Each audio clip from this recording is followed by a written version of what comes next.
Okay, so this video is about the transport of respiratory gases. We've got some key terms to focus on. So one we should have just reminded ourselves of is hemoglobin.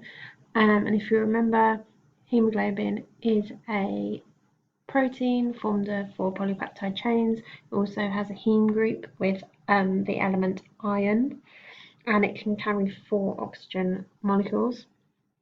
We're talking about today hemoglobin's affinity and changing affinity for oxygen, so oxygen molecules. When we're talking about affinity, we're talking about how readily oxygen is taken up by the hemoglobin. So if it has a greater affinity, the hemoglobin, for oxygen, then it will take up oxygen more readily, and it won't release it as easily. You'll also hear me talking about partial pressure today. That is a measurement of how much oxygen is in a mixture.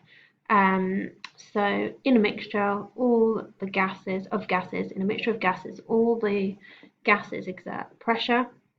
The partial pressure is how much one of those gases exerts.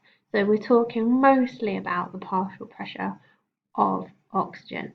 And you'll see that denoted as it is here and down here as PO2. So that's the partial pressure of oxygen. So the more pressure that is being exerted, relatively, there's more oxygen in that mixture. We're going to look at an oxygen dissociation curve, which you can see over here. We've got a few different ones on the same graph there, so we'll explain what they mean. And we're going to discuss something called the Bohr shift, which over here is in blue. Okay, so if we look at this dissociation curve, then what this is showing is the percentage saturation of hemoglobin at different partial pressures of oxygen. Okay, so this is partial pressure increasing, this is saturation increasing. Okay, so for example, down here where there's very little oxygen, okay, so the partial pressure of oxygen is low, there's very little saturation of hemoglobin. And conversely, up here, we've got a higher partial pressure of oxygen. We've also got a higher percentage saturation of hemoglobin. And so you can see that there's a very specific shape to this graph. At low partial pressures, so around this area here, the polypeptide chains that make up the hemoglobin molecule are tightly bound together. They make it really difficult for oxygen to bind. So the hemoglobin doesn't carry much oxygen. But as soon as one oxygen molecule binds, the chain opens up and it allows access to the 3 other heme groups in that hemoglobin molecule. So it starts to become more easy for oxygen to bind. And that's what we're seeing here. Okay. And we've got that summarized here for you as well. Okay. Now, one of the skills that you're going to need to practice is analysing these graphs and looking at some different graphs and what the effects are. I'm not going to go into that too much now because I want you to be able to analyse it yourselves later. But if you have a look at these 2 examples here, so this is an example of what might be fetal hemoglobin in the green, okay, that has shifted the curve to the left. So at a relatively similar or at the same partial pressure of oxygen with fetal hemoglobin, there is a higher saturation. That's what we're seeing there. This curve here, which has been shifted to the right, is showing that at the same partial pressure of oxygen, there's a relatively low saturation of hemoglobin. Okay, and we'll talk about what that means or why that is later. Okay, so that's oxygen. Carbon dioxide, on the other hand, so if we just move up to here, tends to be carried in a few different ways. So it can simply be dissolved as carbon dioxide in blood plasma. We've talked about that before. It could be bound to plasma proteins. It can be reversibly converted to hydrogen carbonate ions in red blood cells. So this happens inside red blood cells. And this is catalyzed by an enzyme called carbonic anhydrase. And so what happens is the carbon dioxide binds with water in a reversible reaction to make hydrogen carbonate.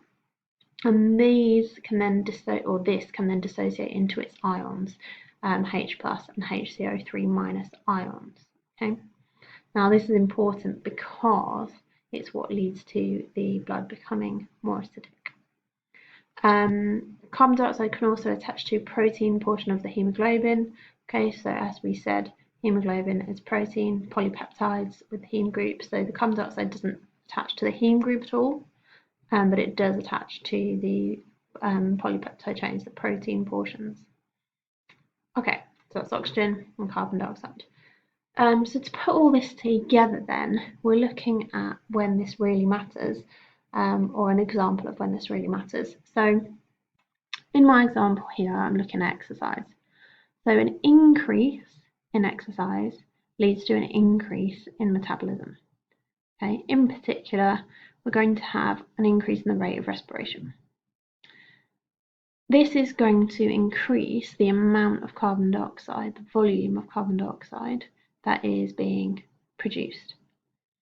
And in turn, because of what we just talked about up here, this will lower the pH. So the pH of the blood can become more acidic because we've got these H plus ions over here. The body likes to regulate the pH of the blood between 7.35 and 7.45. Okay, pH of 7.35 to 7.45. If it starts to fall below 7.35, this is detected. It's detected by chemoreceptors in the aorta and the carotid artery. So these are detecting that pH is low. They send a nerve impulse to the medulla oblongata, and this in turn can send two messages. So through the phrenic nerve, so this is nervous now, it can send messages to the diaphragm, and through the intercostal nerves to the intercostal muscles. And what this does is increase ventilation. Okay, so we're going to breathe deeper, faster. This is also detected by stretch receptors, so it will tell the medulla oblongata to stop, and it's like a little feedback loop here, but we don't need to worry too much about that. But basically what we're getting is increased ventilation. Why is that important? Well, for two reasons. So carbonic acid is going to be driven to the left because we are breathing out more carbon dioxide. So if we go back to this little equation over here, if we're taking away carbon dioxide by breathing it out, this reversible reaction is going to be driven to the left this way. And therefore we're going to get even less H+, which is great. In addition to this, the kidney allows some of the H+ ions to be secreted in urine, and it reabsorbs more of the bicarbonate to neutralize the H+. So we've got lots of things going on which are all trying to increase the pH because it has fallen too